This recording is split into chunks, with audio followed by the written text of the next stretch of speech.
Space, the final frontier. Well, okay, not really. All right, take two. Here in the Mitten State, welcome to Code 47, bringing you all things Star Trek, spanning the quadrants, the best thing since the neutral zone.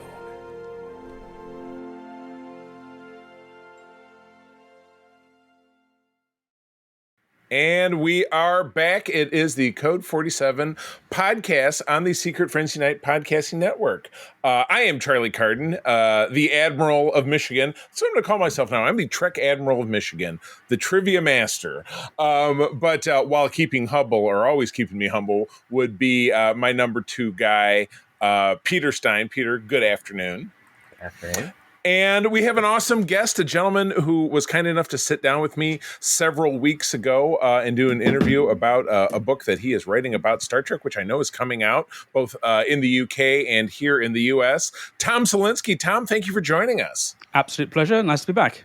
You bet. Awesome. Well, good deal. Well, we're going to dig in. We have the return of the random episode segment because we are between the end of Discovery and the beginning of Star Trek Prodigy, which we will actually be able to start talking about next week.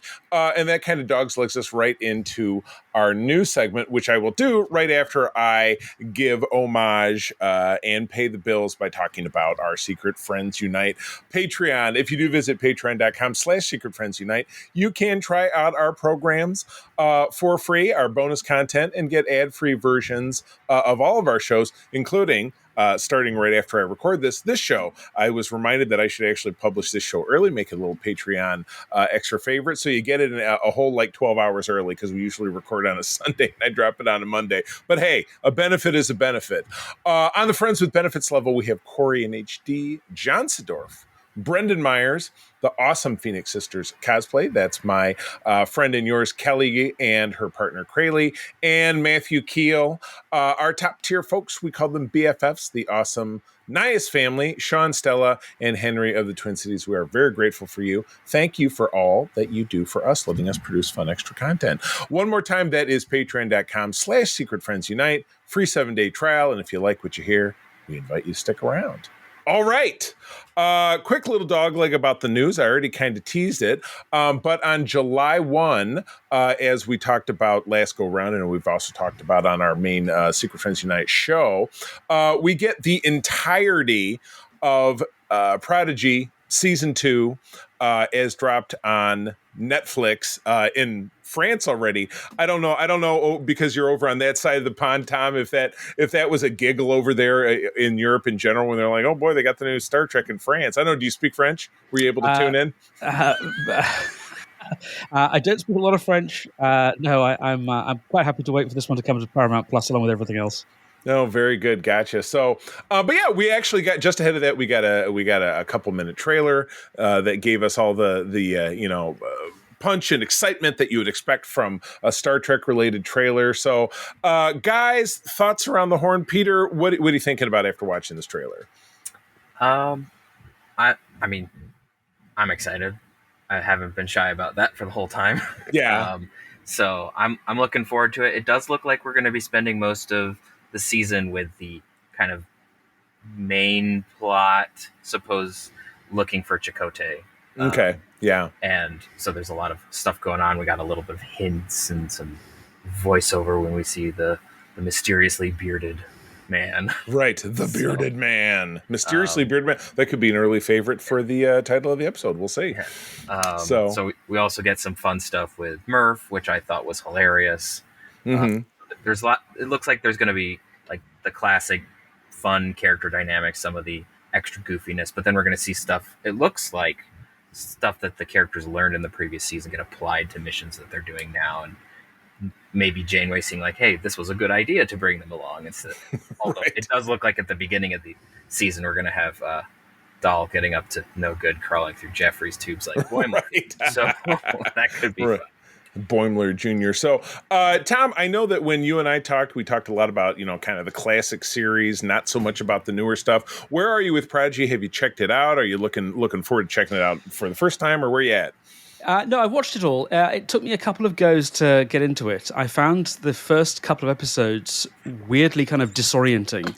I felt I was dropped right into the middle of this world. I had no real conception of who these characters were, and I found myself checking my phone.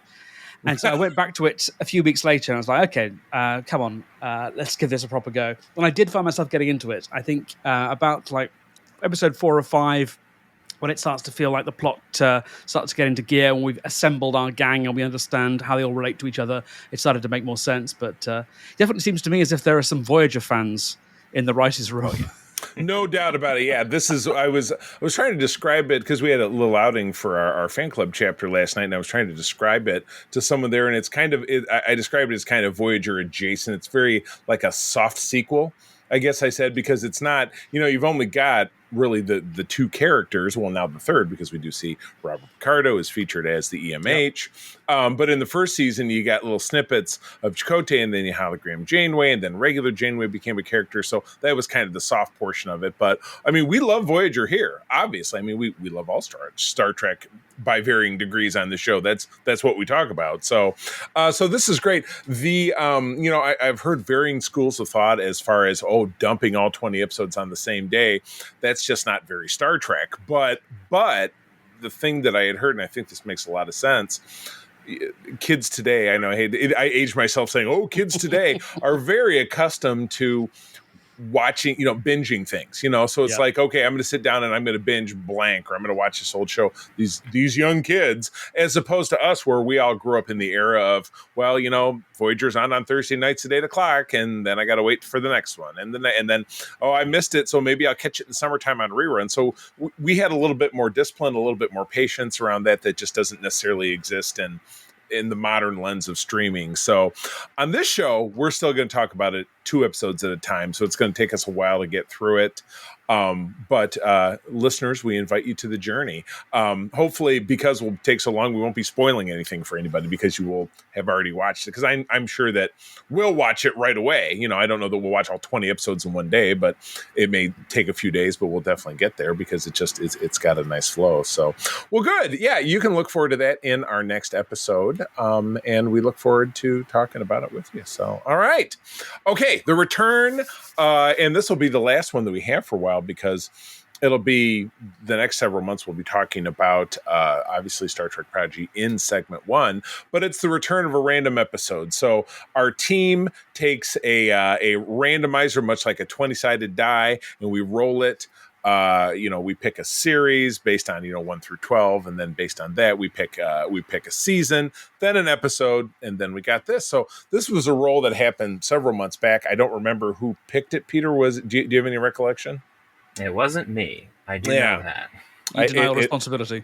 I deny responsibility. Full responsibility for this episode. That's fair, especially since it is the often dreaded first season of Star Trek: The Next Generation, but one that I think has some merits. We're talking about season 1, episode 20, Heart of Glory. So just to give you a quick summary, and then I have a several page of notes myself. Worf's loyalties to Starfleet are tested when three fugitive Klingons come aboard the Enterprise D from 1988. So, Tom, as our guest, would you like to kind of describe the first couple of acts for us and give us your notes? Take it away. Yeah, I rewatched this one just the other day in preparation for this. I may not have been quite so assiduous when it comes to the second half of this episode of the podcast, but I did dump my homework this time, because I had very few memories of this one. I kind of vaguely remembered it was the Klingon story from season 1. And I think in many useful ways it does point the way forward. But the backstory of this one is that Maurice Hurley had to do a rewrite job in a couple of days. From a script that I think DC Fontana and someone else had a go at, and it bears all the hallmarks of something that was dashed off in 2 days. Right. A lot of this feels like really first draft, and if it had a few more goes at it, it would have come out a bit more polished. Even given that we're 20 episodes in, they don't really know the world, they don't really know the characters yet. So there's an awful lot of messing around early on with Geordie's visual acuity transmitter. Right. Yeah. Which brings up a couple of different things. One is that Right. nobody on the Enterprise away teams ever has a body cam. Right. Which seems so bizarre. Yeah. And I know that I've seen that noted in a lot of the reference. I say them because they're to my left. The old school reference books, the companion and the encyclopedia, they would say, the vague away teams, what's happening? Even Riker does in this episode. He says trouble or Klingons. It's like, oh, that's great. Yeah. So you're right. It's a total one shot of an add-on that they do it for like 5 minutes. And Picard is just oddly obsessively, he's talking about it like a guy's been smoking weed. He's like, hey man, look over at Data. It's so whacked out, and it's just, and then even Riker has to say, I hate to break this up. Can we get back to work here? I'm trying, the ship is going to blow up and we're trying to rescue somebody. Can we kind of, nerd out about this later? I'm pretty sure there's a plot waiting for us if we can just move things along a little bit. Yeah, right. And that's so in two different ways that whole segment betrays to me this was written in a hurry. Firstly, the fact that it goes nowhere, but also the fact that it really kind of feels like a setup for a payoff that never arrives. Like so much emphasis is given to how you didn't know this before, but Geordie knows an android as soon as he looks at them because they have this aura around him. I think that's going to pay off later. That's going to be super important. Not only is it not important in this episode, it's never referred to again. Yeah, and it would mean something for Data's mother. Much exactly. That's the big contradiction because they don't even throw in a line that like, oh, and she's got an inhibitor chip that means she doesn't glow, which would be like, okay, yeah. So this was. You're right. This was written over a weekend, kind of like didn't think anything through. Like, also, we got to get the script out. If this was season 3 and we knew this was going to be a Worf episode, if there was going to be some sort of like hanging out with the boys on the Enterprise stuff at the beginning, it would have been centering Worf. We'd have been finding out something about Worf that was going to pay off later in an emotional way. As it is, Worf is essentially missing from the first act entirely. And then even when his backstory does get revealed, there's no pressure on him. So there's no emotional stakes. He just recites what will eventually become the memory alpha entry in a rather kind of calm way. And there's some decent stuff, especially from Vaughn Armstrong. That's his first appearance? Yeah, I think, isn't it? We're going to see a lot of him. It is, and I've met him twice. I met him on the Star Trek cruise last year, and then at Star Trek Las Vegas later that same year. Super nice guy, very gracious. But yeah, this was his first pass at Star Trek, the first of, I think, 7 or 8 aliens totally that he's played through all of the classic series. But yeah, humble, nice guy. But it's weird that for an episode that is centering Worf and is really our first detailed look in The Next Generation at who the Klingons are, and gives us great things like the Klingon death ritual. Right. Actually, we don't learn a lot about Worf. Right. Yeah, because he goes through the basic, well, I lived on this farm planet, and the guy who, adopted me was in Starfleet, but then he became a farmer, which also doesn't get touched on when we actually meet his parents and family at the beginning of the episode. Family begins of season 4. They're just retirees living in Russia. So I'm like, they had their fill of farming, and then they decided to move back to Russia to do what? Farm on Russia? I guess Russian Ice Farm. Oh, that could be a name in episode 2. But yeah, and then he makes reference to his foster brother, who we do actually get to meet in season 7, played by Paul Sorvino. It was just, but it was all like it's this, it's that, it's this, it's that, and then you're right. There's no real connection because at the end when he's having his final square off with Vaughn Armstrong, and we'll get more into that as we talk here, he's blabbing off. It's like somebody's with cue cards behind him, like and then like somebody standing behind Vaughn Armstrong. So it just you're right. A lot of the bits and pieces just don't really tend to really kind of interconnect. Yeah. So Peter, where do you land with this episode? Kind of walking us through what are some highlights and lowlights for you? I mean, I at least found the Geordie bit mildly entertaining, mostly because it's the first time that we get to see kind of what Geordie sees through the visor. Right. I'm not defending it. I'm just saying it's an interesting visual thing. Defending it. It was a weird thing that they did, but it was interesting, and we only see, I think, what Geordi sees a couple other times. Yeah, and it was the episode where he gets kidnapped. I think it's the Mind's Eye in season 4. Yeah, he gets kidnapped by Romulans. Yeah, there's the Romulan one, and then we see what his implants see in First Contact. Oh, Generations, yeah. And by then, he just sees normally. So there's no infrared, whatever. It's just when the Klingon sisters thermal are stuff when they're looking for Cochrane. Oh God, I was thinking in Generations. Yeah, no, I said the implants. Oh, the implants. But when the Klingon sisters get him, he sees normally then, which is I just realized what a total misnomer that is. That doesn't work at all. So, oh my God, yeah. So Klingon Death, yeah. What else did I note that was really the decor in the guest quarters really changed between season 1 and season 2 because the room that the Klingon guys are staying in has this awful wallpaper that I swear was in my house when I was a kid. It just really looks like a condo or something. You know what I mean? The design aesthetics on the Enterprise got a facelift. It was tough because a lot of the stuff style of the Enterprise D seems kind of timeless, you know what I mean, except for in season 1. Let me see, what else did I see here that was I did notice in the scene where there's the standoff and Yar is face to face with the Klingon guys. She's got a security crew with him. A guy standing behind her is a tall black guy who is a lieutenant junior grade, must be the assistant security chief. He must be kind of burned that when Tasha died, Worf got that job. So that guy just I thought that really sucked. But yeah, because Worf was kind of bridge adjacent. I don't know. At least Cosby gets her regulations 3 lines, at least one of which is hailing frequencies open, Captain. Yes. But she does better than Will Wheaton and Marina Sirtis this time around, who don't appear at all.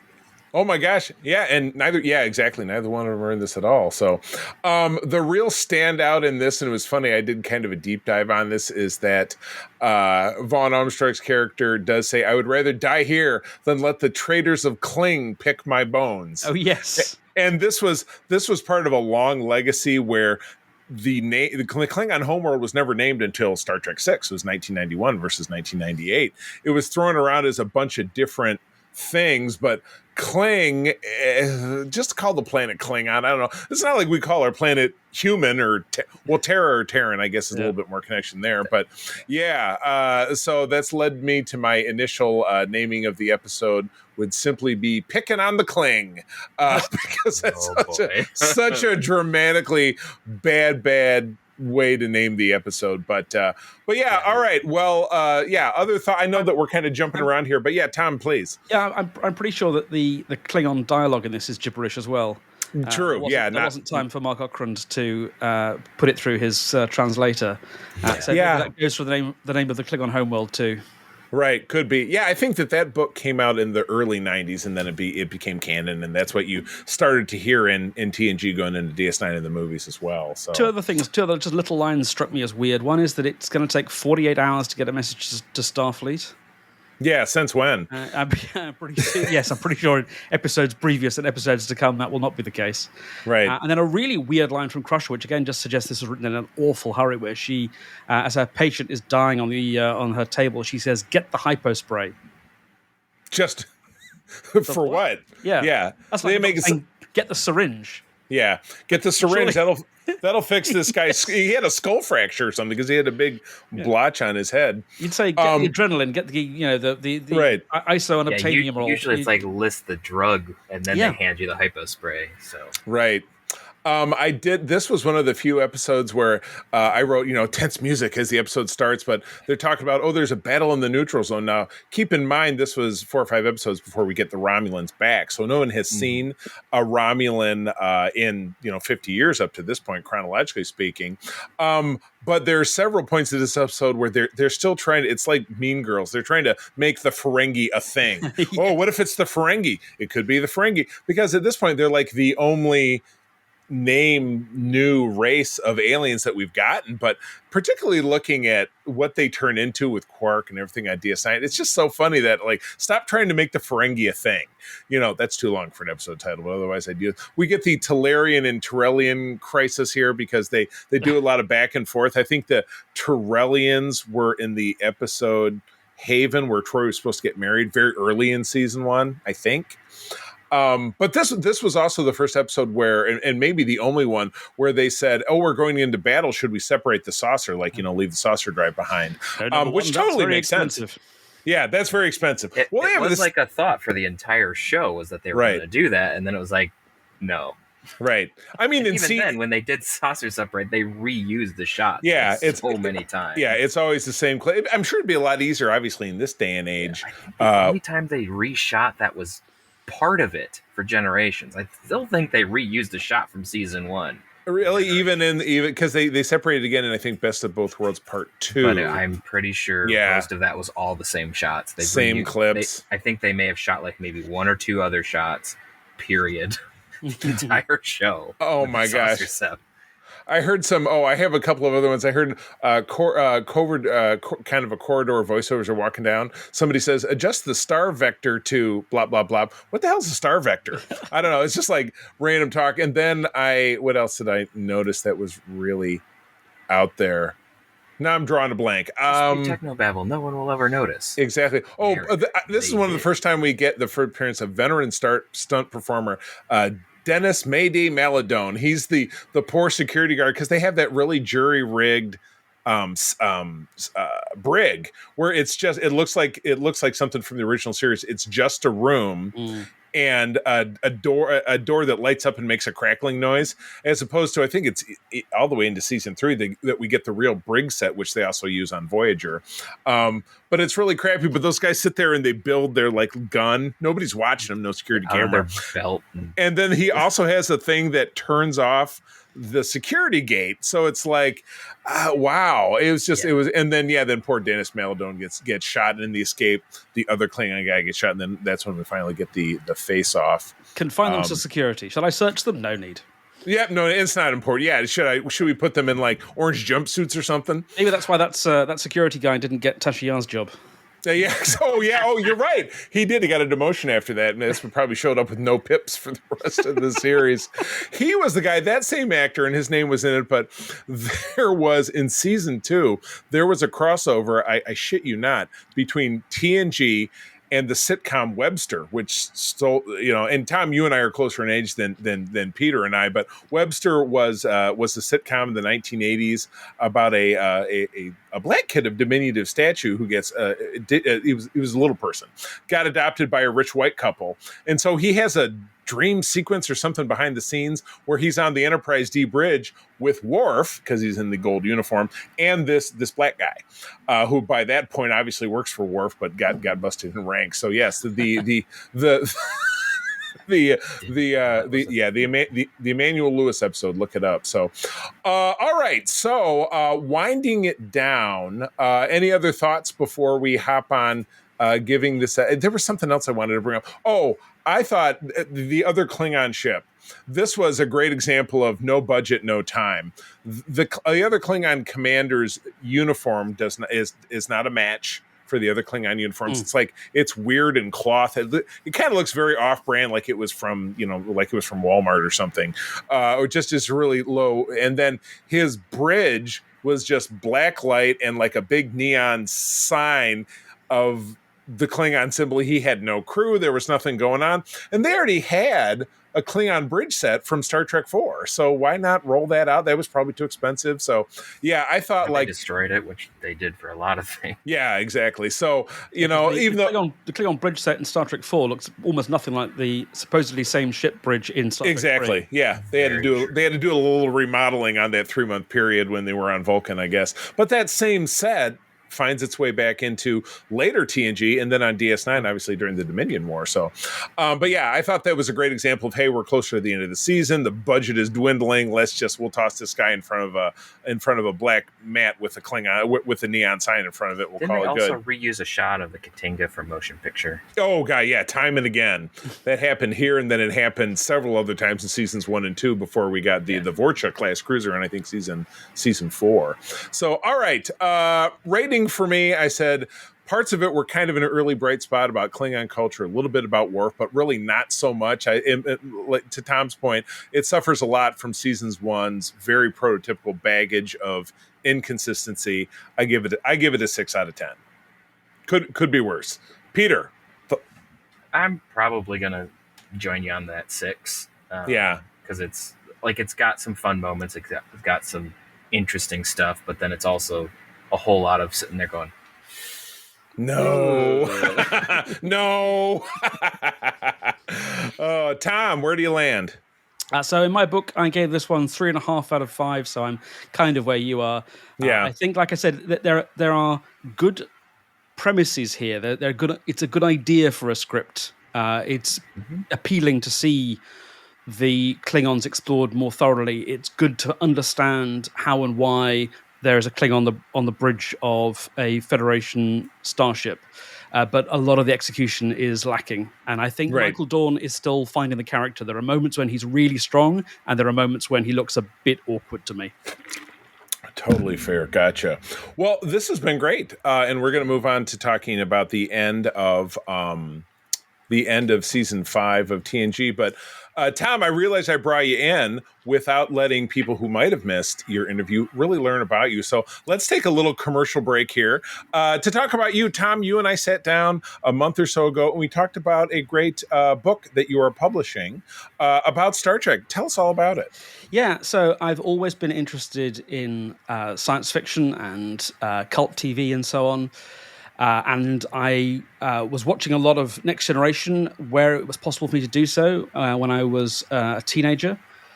But my overall knowledge of the franchise was a bit skimpy. And so it occurred to me to wonder if I wanted to watch it all, how long would that take? And the answer turned out to be if I watched an episode a day, I could start with the original series on, it was the 1st of January 2022.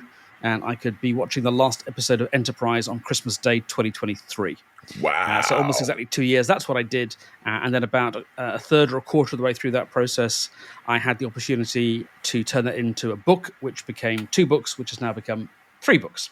And the first it's reproducing. Yeah, the first of those covering the original series movies, the animated series, and the Next Generation is available for pre-order in the United States now and will be in bookshops next month, I believe. Yay! I have actual copies here. Ooh, yes, show us. This does show up on YouTube as well, so people will see it. And there's an actual hardback copy. Very nice. Very nice. And that should be in booksellers, I assume, and on Amazon. Exactly. Yes. Across the country, across the world. That's awesome. No, I really look forward to reading your book. And I am notoriously really bad at reading. I always tell myself, I always say it to my wife too. I'm like, well, let's set aside like an hour before bed to read. And then we'll get into some bingey show. Like we're binging 24 right now, which is one of my favorite old shows. And we just cannot stop watching it. Fortunately, we're through the really like we're in season 4, like right at the end. But where it starts to get good again, but it had a 3rd season that was just completely awful. So I'm like, hang in there, babe. I swear it's going to get good again. I promise. But anyway, all right. Well, cool. Yes, please. You said available for pre-order. I assume at Amazon, places like that. Exactly. Barnes and Noble too, I think. Exactly. And if you don't fancy sitting down and reading the whole thing, then it makes very good bathroom reading. Very good. You can just dip in and out, find a favorite episode, see what I think of a controversial one, and argue with me in your head when you think I've got it wrong. I love it. And hopefully, kind of ever. And hopefully, and being that we're having such a great time, I would love to have you back on the show as often as you would like to talk about older episodes of the show, because in the second segment of our show, we are doing what you're doing. We're taking every episode of every series, and we've kind of split every season of a particular show into quarters, so doing 6 or 7 episodes, sometimes less, and just doing kind of a very briefish talk through. So we are now to the end of the 5th season of Star Trek: The Next Generation. So we're talking about the final 7 episodes, which led us to yet another cliffhanger. But we'll get it rolling with episode 20. Peter, if you would like to jump on in and be the first. This one. All right. Oh, of course. Episode 20, Cost of Living. Directed by Winter Colby, written by Peter Allen Fields, aired April 20th of 92. Deanna's mother, none other than Waxana Troy, arrives to marry a man she has never met. Worf has difficulty rearing Alexander. This is not new. You're right. Neither is, and you know what? Her with the marrying the man she's barely ever met. She not only does that in DS9, but she also has a baby with the guy. It's classic Loxana doing very Loxana things. Poor romantic decisions. In my book, I refer to this as this is the story we tell with this character. Yes, that's pretty much what it is. It's like Loxana pulls in and does a marriage or some other goofy thing, and then she's kind of the Kramer of Star Trek. I suppose. But Worf has some difficulties with Alexander, which is, as the summary says, exacerbated when Loxana takes the boy under her wing, which tends to happen when Loxana takes an interest in anyone. Yeah, right. So. Yes, exactly. Total train wreck. So, light and whimsical episode. But Tom, let's. Peter, since you read, we'll start with you, and then to Tom, and then I'll finish up. So, by all means. So this episode has, like, I know that I've ragged on Loxana a bunch because she's just a ridiculous character. But to be fair, I do enjoy when she does random stuff like this. Like at my house, we often quote this episode. It's like Mr. Wolf because it's just stupid. It's funny, and so we quote that. The whole like mud planet and Worf's head sticking above the mud is just there's a lot of visual gags in this episode that are just really well executed.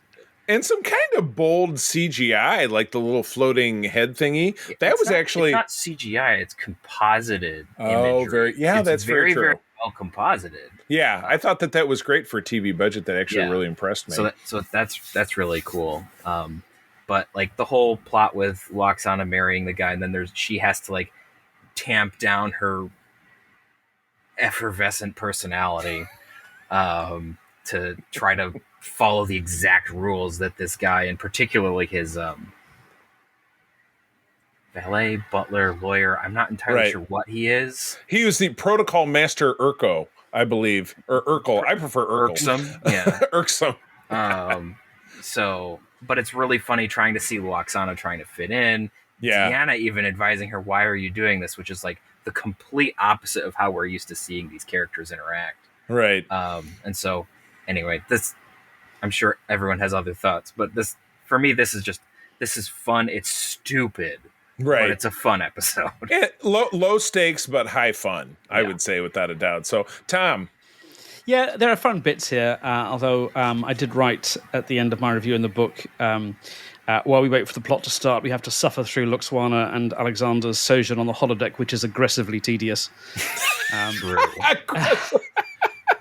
That's good. And I also, when I started watching the original series, I was kind of concerned early on because something like the first 6 episodes can all be summed up as, something snuck on board the ship when we weren't looking. Right. And that is a trope that gets returned to again and again, including here. So yes, you have this sort of pixelated ball running around, which no one seems to notice. Again, there seem to be no security cameras. No one seems to be paying too much attention. Of all the technology advances, that's not one we got. That's not one that we retain. But Maria Sirtis and Majel Barrett are very good together, and so I think that does save this. But this all just feels a bit kind of reheated, a bit like we'll stick these elements together. They worked before, maybe they'll work again. Yeah, right. I hear you. Like I said, low stakes, and at the end of the day, I think, Peter, you kind of summed it up that it's bits that you have fun with, like, Worf in the mud pool and different stuff. But yeah, not exactly moving the needle. Isn't this the one as the little sparkle goes through that it turns stuff into? It looks like butterscotch pudding. Which was, I'm like, really makes me want to have some ice cream with butterscotch pudding. Oh, it's bad. That's bad for my diet. All right, moving along to episode 21. I'll take this one on. The first episode to put together Jean Grey and Professor X is The Perfect Mate, directed by Cliff Bowles. Story is Renee Echevarria and Gary Percanti, which that's not a name I recognize, so this could be a slush pile that got teed up a little bit. Of course, Tom, maybe you know more about that than I do. Teleplay also by Percanti and Michael Piller, so you got some serious talent involved.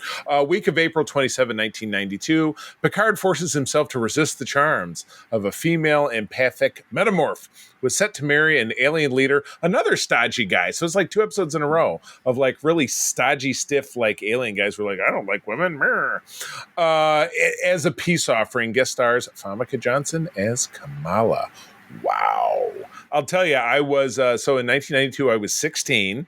And like any 16-year-old boy, at least, you know, in referring to myself, Hachi Machi, she was hot stuff.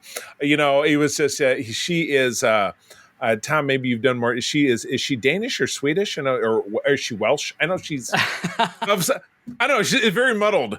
But yeah, do we know her origins? I thought swear she was Dutch, but I'm not absolutely certain about that. I haven't got into her family tree, I'm afraid. Regardless, she's dynamite, and she's a seductress in this episode. She, you know, seduces Riker, which, you know, it's like, holy cow, who seduces Riker? That's it. He's like, that's my job. Manages to get Worf turned on a little bit.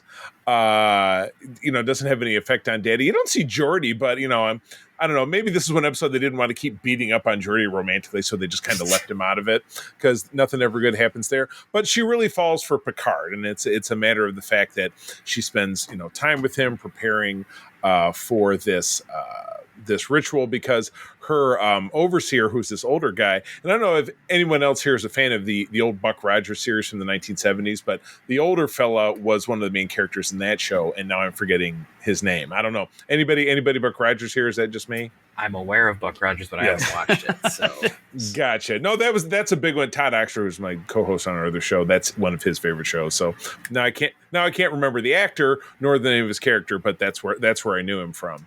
But yeah, Picard falls in love with her as well, but she knows that she's duty bound. And so we get right to I love it how we get right to the end, and Picard's like, I don't want you to go through with it.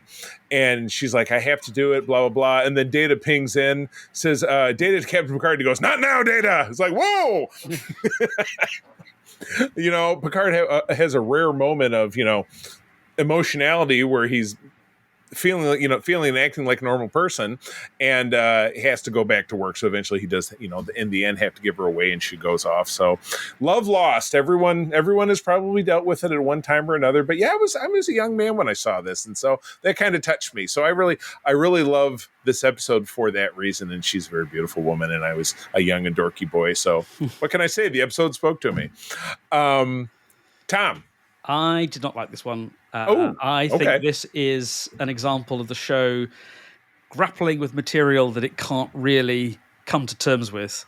I'm not quite sure how the pitch for this one went. Hello, everyone. I think what we should be doing next on our syndicated science fiction space adventure is tackling the sex slave industry. Oh, okay, that's fair.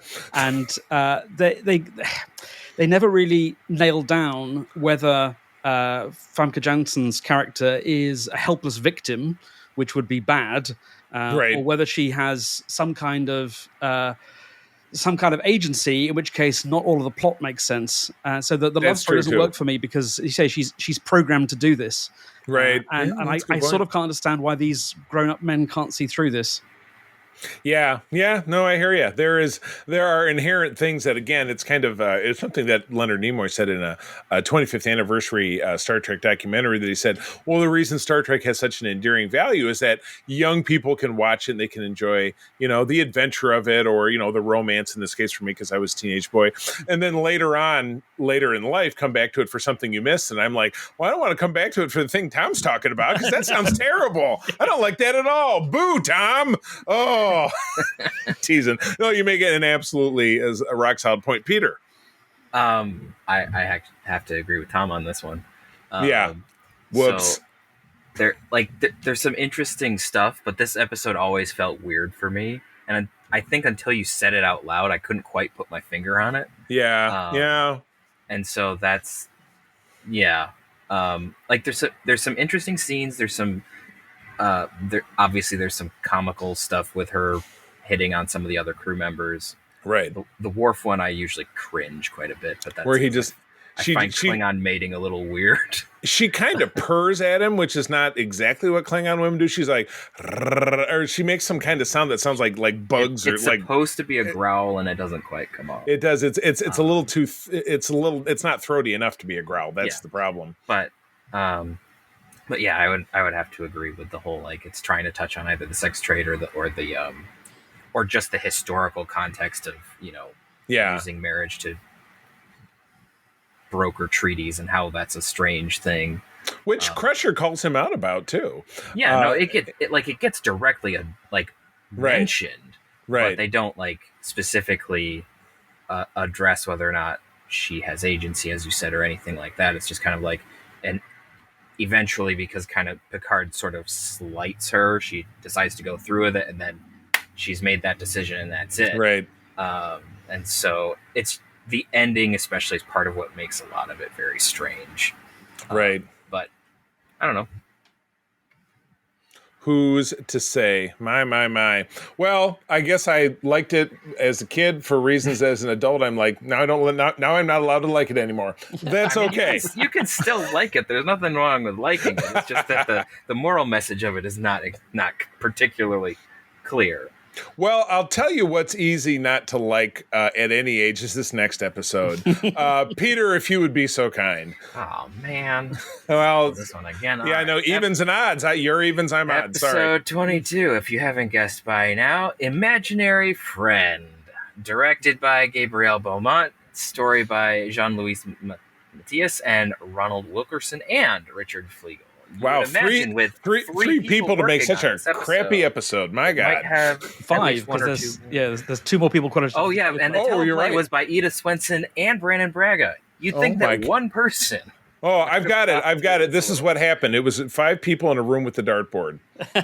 Yes. That's how we wrote the script. And in Act 3, thunk, it was Mad Libs, right? So anyway, by all means, please continue. A child's imaginary playmate enters with the same glowy ball that we've seen in many episodes before. It takes on a physical form and threatens the well-being of the Enterprise. The same as is usual for glowy balls. The same glowy ball is now the name of the episode. You're welcome. Peter, please continue. Oh no, Tom, go ahead. I described this one as a listless rehash of overfamiliar ideas, a sort of worst of compilation from earlier episodes. Instead of Hot Licks by the Rolling Stones, you get Cold Porridge. I don't know. Yeah, the absolute worst. All the worst songs from the worst eras. Yeah. Yeah. Oh, yeah.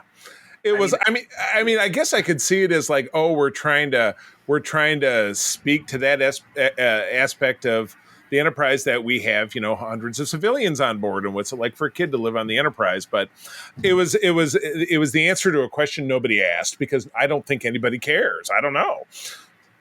And what I did say at the end of my review is I think if you picked an episode of Star Trek at random and you watch this one in isolation, you might like it more.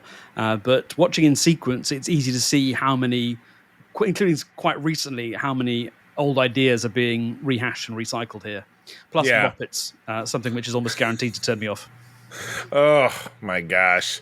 So Peter, I mean, we could sit and rag on this one for quite a bit, but Peter, anything, let me ask you this question. Anything in this that you enjoyed?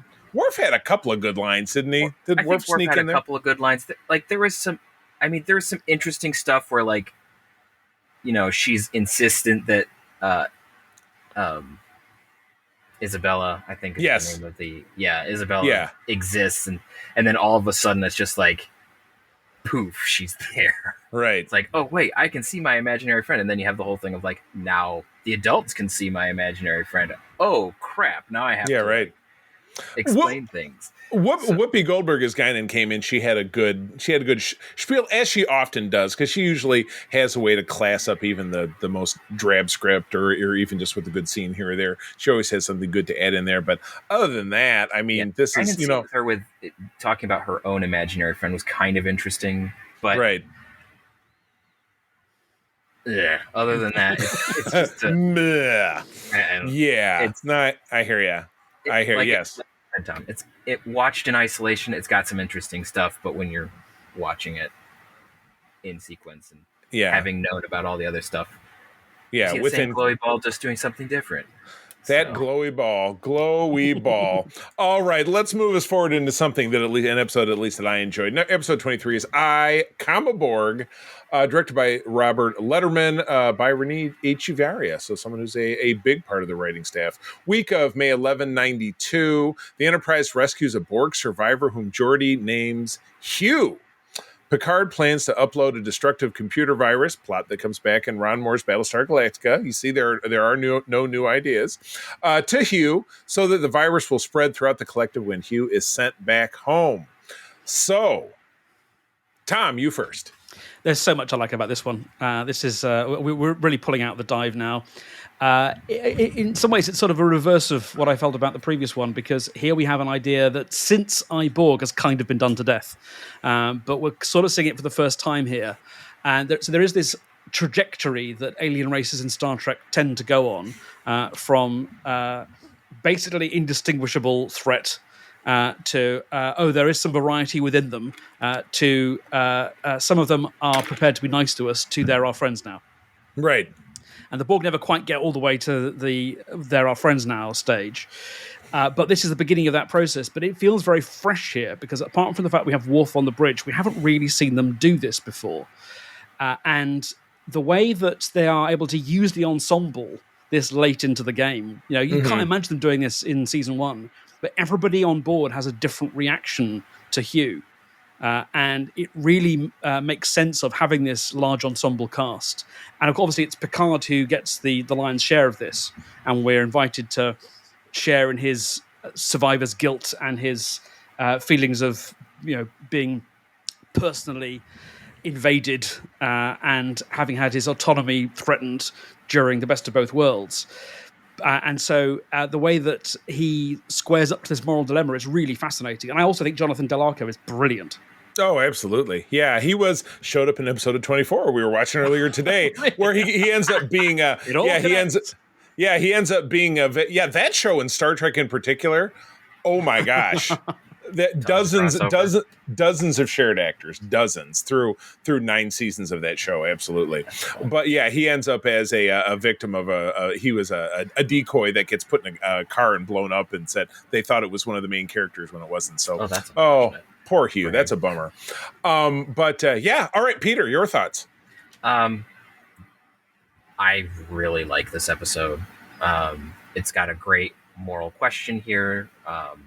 You've got the whole, can we use a single individual as a patsy to destroy an entire civilization? That's part of the question. And then the rest of the question is, do we even have the right to destroy an entire civilization? Right. Even though they are our enemy. And the really interesting thing here is that other than Locutus, because it was so quick, this is the first time that we see that there is a person underneath the Borg drone. Right. And so that's part of what raises the moral dilemma, is these are, technically enslaved, but these are beings that have consciousness and have rights, therefore.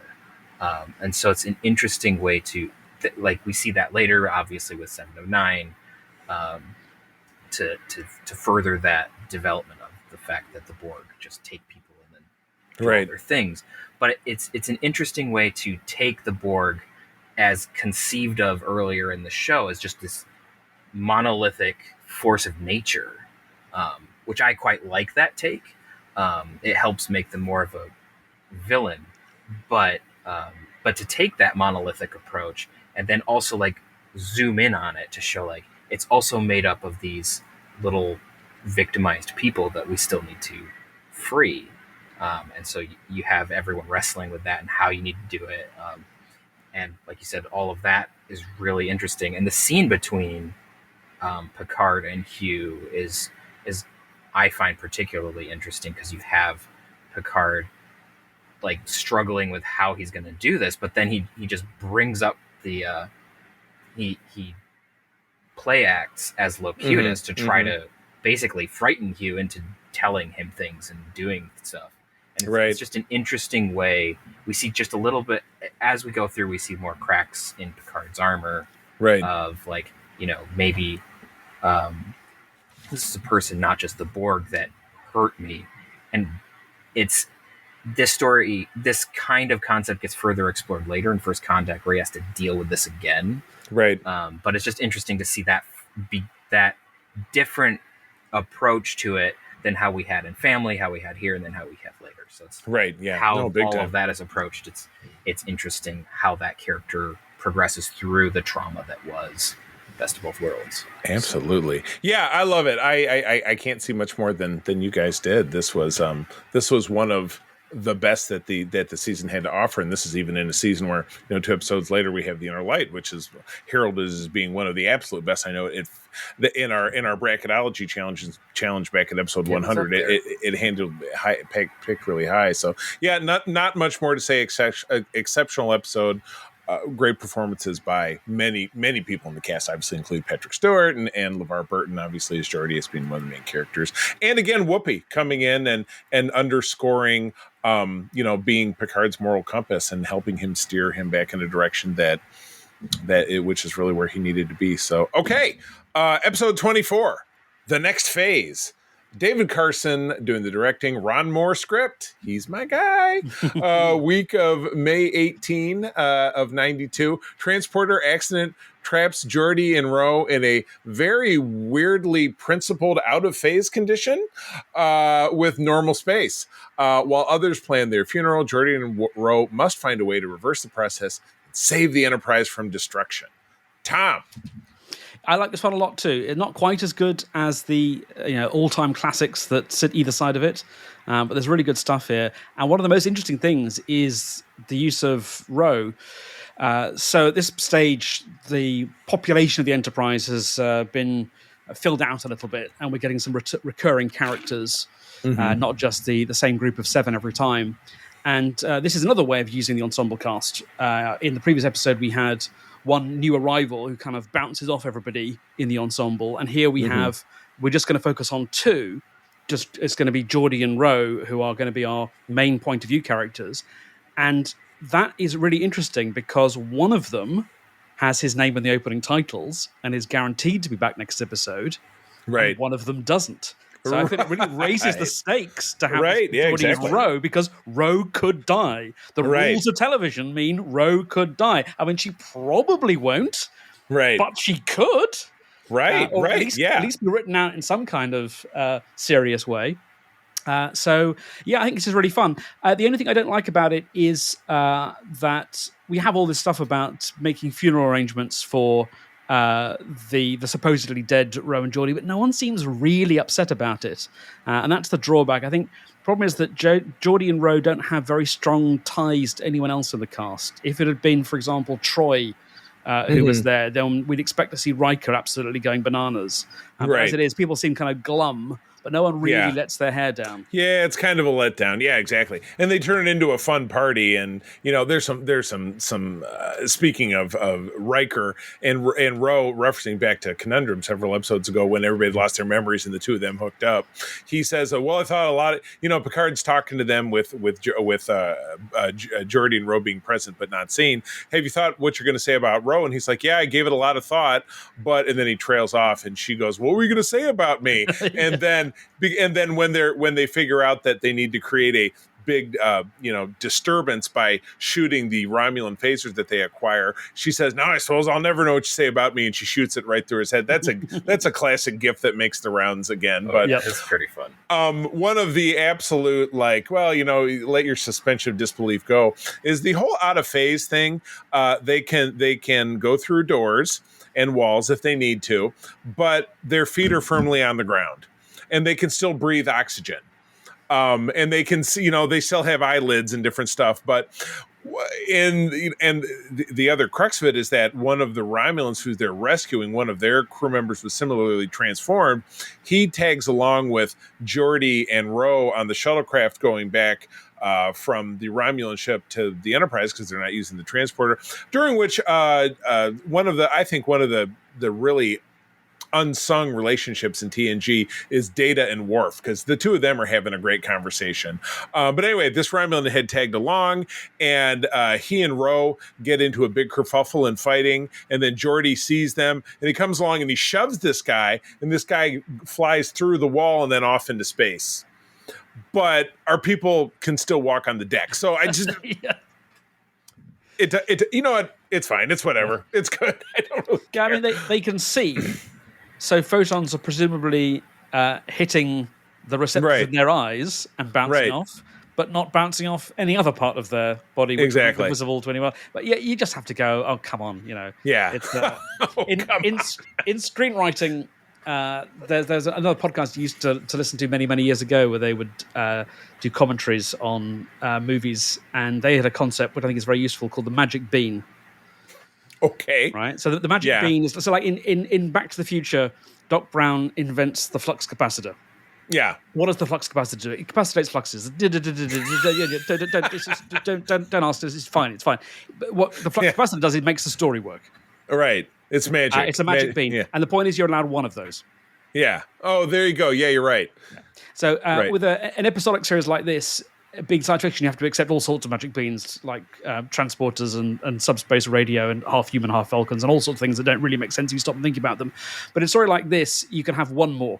Right. And so out of phase Right. works like this because that's what the script says it does, and that's fine. Right. And in fact, if you start to interrogate that more closely, probably all you'll do is unravel the whole tapestry, which would be a shame because this is a really good story.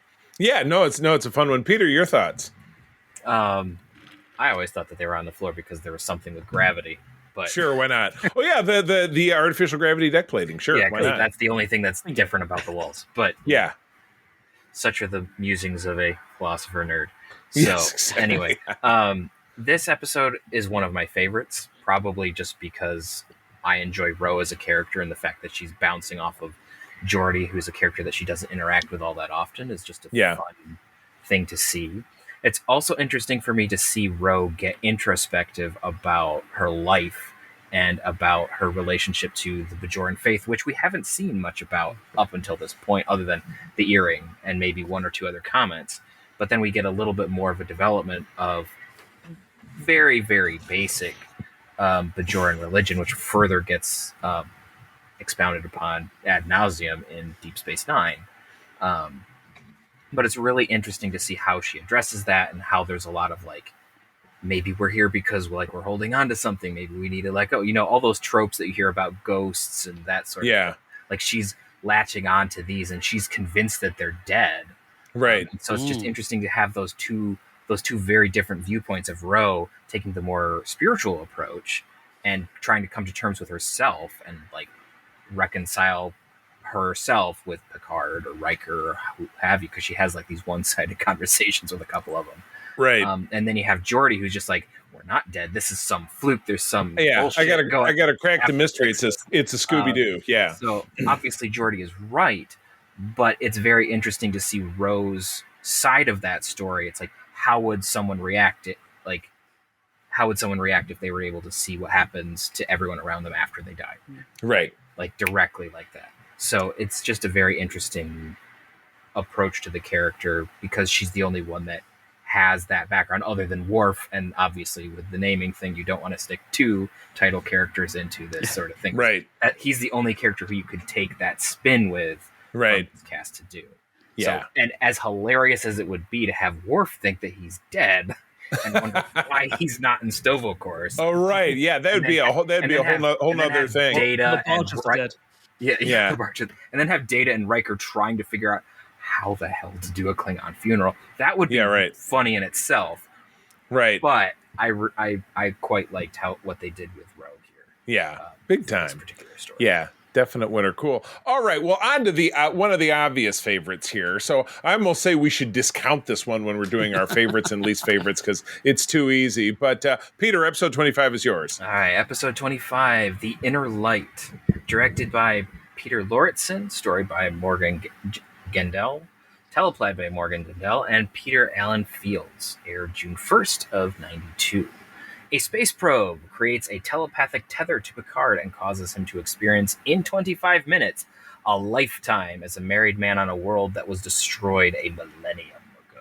Boy, I tell you, if you're in a bad relationship, 25 minutes can feel like a lifetime. Not that that was the case here, but it was the obvious joke. I had to take a stab at it. So, all right. Well, this will probably be short because it's so wonderful. But Tom, I would love to hear your take right from the page. Yep, this is remarkable. It's another 5-star classic. It's a really unique episode, and I'm sort of amazed that they pulled it off.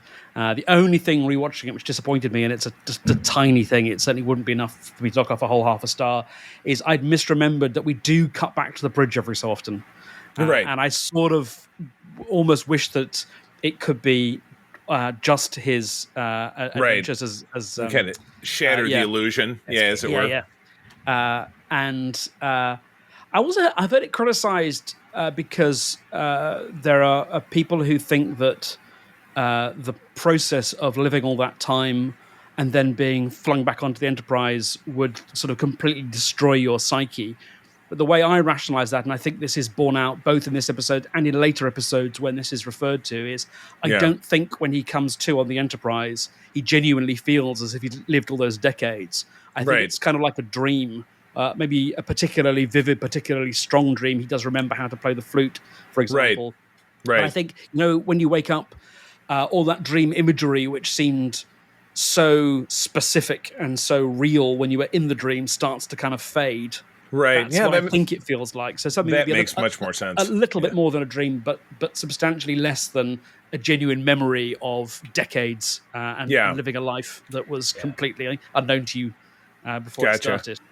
Gotcha. No, that's perfectly valid. I never really thought it through. The flip side of this is the Hard Time episode of DS9, which we get at the end of season 4, where O'Brien has to live through a 30-year prison sentence in a even shorter period of time, and then he's stuck with those memories because that's his punishment for the perceived crime that he executed upon. Where that drives him mad, and he really has to struggle with recovering from that. Where this is a very different kind of story, but it does embrace that kind of central element of it. So that's kind of the flippity flop of it. But I mean, gosh, what can I say about this that you didn't touch on, that we didn't talk about back in episode 100? A timeless classic. I will call it my little trivia bit. The guy who is the traveling bureaucrat. That actor was the ill-fated first officer of the USS Voyager when it left Deep Space Nine, who dies when the ship gets sucked into the Delta Quadrant. Lieutenant Commander Cabot, the guy who looks at Tom Paris and is like, he's one of the several judgy people on Voyager who doesn't want to have Tom Paris on board because he's a criminal. Ooh, what a jerk. But anyway, timeless classic. I wouldn't even really know what else to say other than that. Then this is one to show someone who's uninitiated, like, hey, I've never seen Star Trek at all. This would be one of 4 or 5 episodes that I would say, watch this one. Context is not really a factor, and you'll get something great out of it without a doubt. So that also brought us some great standalone music. Yeah. Oh gosh, absolutely. So Peter, your thoughts? I mean, there's not a whole lot more to say that you two haven't already said. It's a fantastic episode. There's a lot of good stuff here going on. Again, it's a good Picard development episode where we see this stuff comes up later, actually, in Generations, where you see the desire for a family, and eventually that comes through, where he decides to live as Kamen. He accepts the life and then lives a whole family. So it's interesting how that all happens, and he's able to live that family even though it's not real technically. He still has that whole experience, but yeah, it's really interesting, especially at the beginning where he's clearly still Jean-Luc Picard trying to figure out what's going on, like hikes around the entire city, tries to figure out where to point the communications device, and like, where are we? What planet? What system? Right. In a hurry to get back to that life. That's what his, imaginary wife says, where, eventually she said, in all of the stories you told me, this is after he'd been there for 5 years of their time. Could you tell me of anyone who's loved you the way that I have, or any of this? And he's like, well, you know what? And it takes him a while, but he finally says, you know what? I could actually try living a life instead of being, such a jackass about it. I could actually try to move on with my life instead of living in the past, which is a real life struggle for a lot of people. There's no doubt about it. So that definitely does really speak to the human condition in all of us. So I thought that was pretty fantastic. And it's a hard thing to do, to tell a story over, what is it, like 40 years? Right. In 40 minutes on television. Right. And make it feel like that amount of time may have passed. But I really think they pull it off here. They do. Right. and it's the actors, it's the storytelling, it's the way it's shot. I mean, it looks a little bit soundstagey, but not egregiously so. Right. And it's such a beautiful story. Again, that's not something which is going to bother me. Yeah, absolutely correct. Good deal. All right, let's wrap up the season with episode 26, first half of a cliffhanger, Time Zero, part 1. Les Landau doing the director, story by Joe Minosky, who also handles the teleplay along with Michael Piller. So you've got all the big hitters making this one. From the week of June 15th of 92, a 500-year-old artifact is uncovered underneath San Francisco on the Presidio. It's Data's severed head. That sounds a little more visceral than it actually turns out being. You know, it's like, oh boy, okay. The Enterprise investigates alien involvement in Earth's past, and Data fulfills his destiny. Ooh. Yeah, again, you know, as I've talked about earlier in us to talk about season 5, this is when I became a fully engaged, watching it every week fan of this show. So this was my first. I kind of saw the Best of Both Worlds, I think, after the fact, but I didn't watch it week of. And then I kind of missed out on the redemption, the cliffhanger between seasons 4 and 5. But this was the first one that I watched, and I'm like, oh my gosh, I got to wait until the end of the summer to figure out, you know, because in that final shot, all of our people go to join Data in the past, which is where, you know, because he, you know, they track this artifact to this planet where there are some aliens that have this weird habitat where they're eating they're eating glowy balls of energy. You got it, Peter. More glowy balls. Glowy balls everywhere. Glowy balls everywhere. But yeah, they follow Data back to Data is 100 years in our past. So he's in San Francisco, 1893. So just after the gold rush, but still very horse and carriage. And we get the return of actor Jerry Hardin, who had a role in an episode of season 1, that the planet where they stole a bunch of the Enterprise's children. I think it was. Oh yeah. When the Bow Breaks, I think was the name of the episode. That is it. But here he's back in makeup, making him look like Mark Twain. And Guinan appears as herself in the past, which was awesome. And she and Data align, though that becomes more of a factor in the second episode. But yeah, this was a fun cliffhanger for me. Again, pivotal part of the story, not only Data. Certainly in the first couple of acts, talking about I can now look for. I thought I'd live forever. I can now look forward to death, and it also gives us that great line where he it's repeated where he talks about as my sensory inputs become accustomed to someone, they are often recognized as being not present or missed. Yes, which is friendship for Data, which I thought Troy parrots that back. Riker repeats it to Data, and then Data responds, "Yes, I will miss you too, and I will miss you too, both." Yeah, exactly. Yeah, a little turbo lift talk. So yeah, that was great. And then interaction between Whoopi as Guinan, and then obviously Stewart as Picard is fantastic. The way that she talks him into going on an away mission, which is a big no-no for the captain. So yeah, absolutely dug on it. Tom. Yeah, I think in many ways, Best of Both Worlds kind of became a bit of a problem because it was so successful that it created this expectation that every season was going to end with something as huge as that. Yeah, right. And the previous season spanning two-parter was not as good as the Best of Both Worlds. If memory serves, in part 2, Picard solves the problem by engineering a series of traffic stops, which isn't quite as exciting as one might have hoped for. And we've kind of already had our big franchise-defining two-parter in the middle of this season. Right. So just kind of messing around with Mark Twain in San Francisco and playing kind of Back to the Future plot game seems to me actually a much better model, one which Voyager will go on to embrace wholeheartedly. Right. But I think this is it's just tons of fun. I have a really good time watching it. I think all the cast is terrific. I love Data explaining his odd appearance just by saying, "I'm a Frenchman." And all these 19th century San Franciscans just go, "Oh, fair enough. Yes, I understand completely now. That's such a good gag." Quick sidebar about the poker game, which followed the "I'm a Frenchman," is a second franchise appearance. Excuse me, a third franchise appearance by Mark Alimo, who goes on to play Gul Dukat as Frederick Leroux, the French the New Orleans card shark. So yeah. Always a great guy. But anyway, please. Did a really good job. Yeah.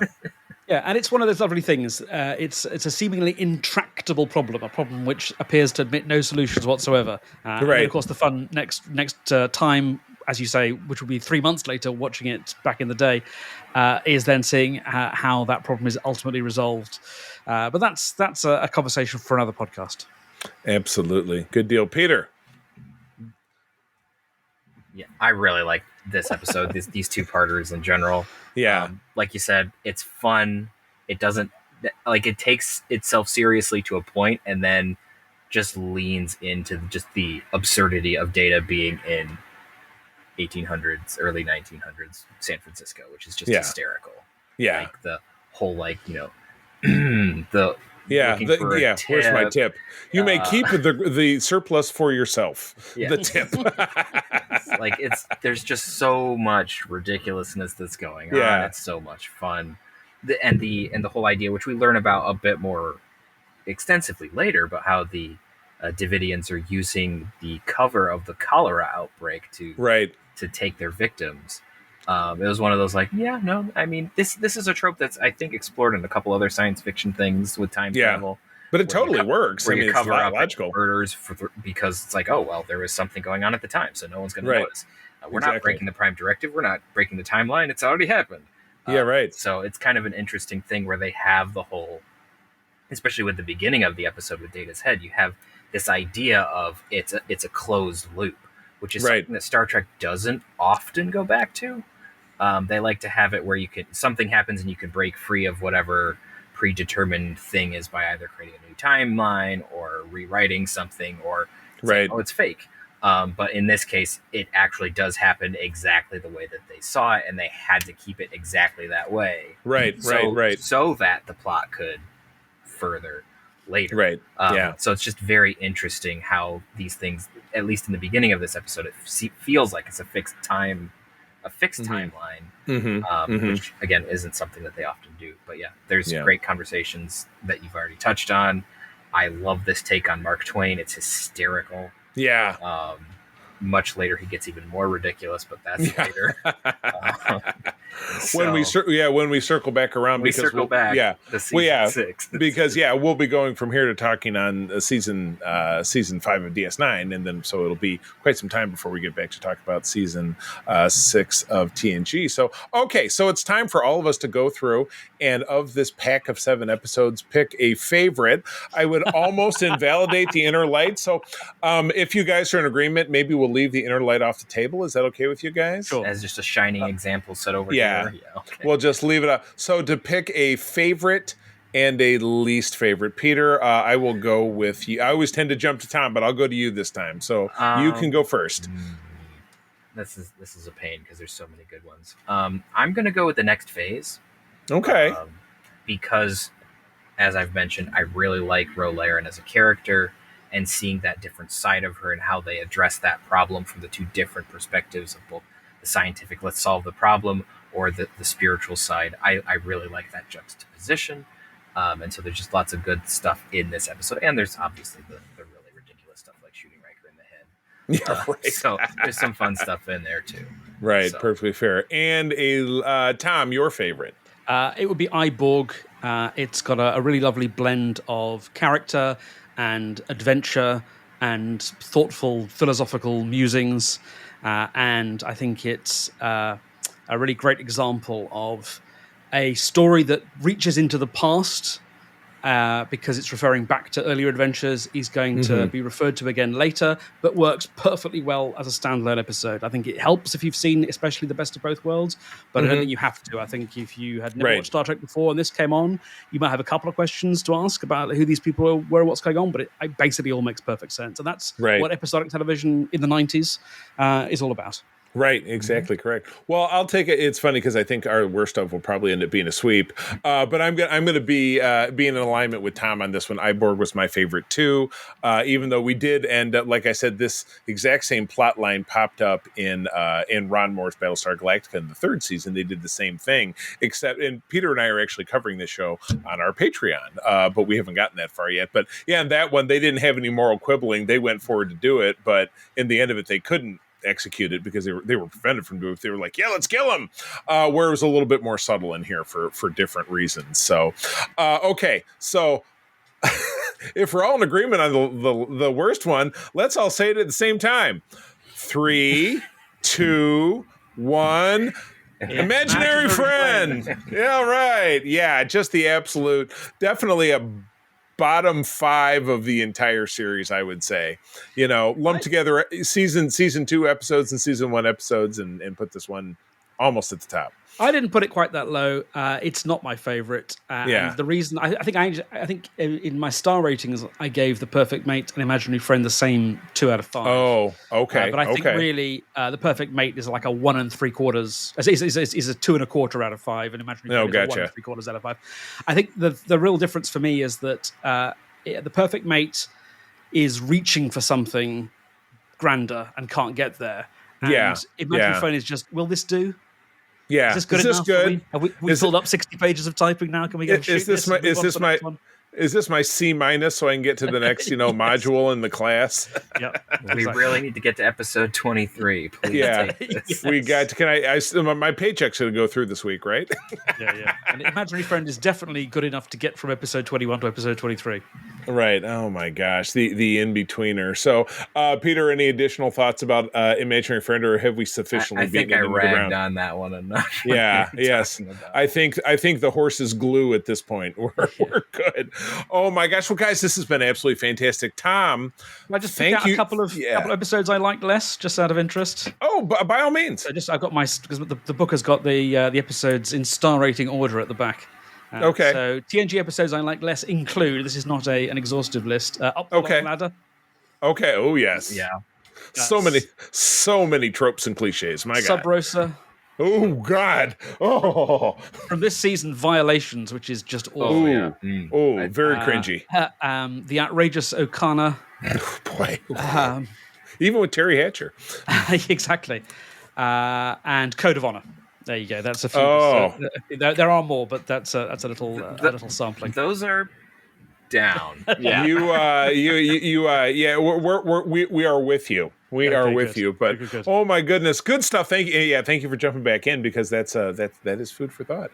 But Tom, this was great. Love to have you back on the show at absolutely any time. We'll call you the fifth Beatle if you want. Our other host is Aaron. He's traveling for a couple of weeks, but I would love to have you on at absolutely any time. So let's definitely keep that conversation going. But no problem. In addition to your book, which we've already talked about, where do people find you out there on social media if they want to interface with you and talk Trek or other stuff? I'm on Twitter at Tom Salinsky, Salinsky. I do a blog, which is where the Star Trek project began, which is tomsalinsky.co.uk/blog. I have also written books about Best Picture winning movies, about the art of theatrical improvisation, and I have a forthcoming book about the British sci-fi sitcom Red Dwarf. Oh, very exciting. How exciting. Well, I really look forward to reading your book, and I will actually read it, and I will actually talk about it in our content. I swear I will. Peter, where do people find you out there? You can find me around the interwebs at Petrus Aquinas on various platforms. I'm most active on Discord. You can also find me on ELH's Twitch channel doing Star Trek role-playing games, and behind the scenes at Starship Excelsior. I love it. Peter is also the newly appointed executive officer of the USS Grand Petoskey, which is our chapter of Starfleet International right here in Michigan. So congratulations, Peter. You can find me, of course, on Threads and Instagram as at the C3. Just spell it out, TheCeeThree. I'm also very, very active in our Secret Friends Unite Discord and the Discord of the USS Grand Petoskey.